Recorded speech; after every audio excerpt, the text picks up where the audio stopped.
بسم اللہ الرحمن الرحیم۔ السلام علیکم ورحمۃ اللہ وبرکاتہ۔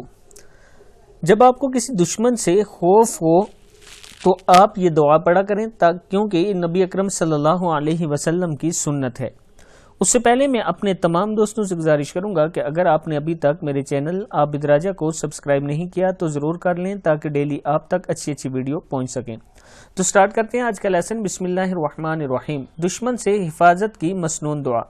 جب کسی دشمن کا خوف ہوتا تو رسول اللہ صلی اللہ علیہ وسلم یہ دعا پڑھا کرتے: اللہم انا نجعلک فی نحورہم ونعوذ بک من شرورہم۔ کیا ہے؟ اللہم انا نجعلک فی نحورہم ونعوذ بک من شرورہم۔ اے اللہ، بے شک ہم آپ کو ان دشمنوں کے مقابلے میں لاتے ہیں اور ان دشمنوں کے شرور سے آپ کی پناہ مانگتے ہیں۔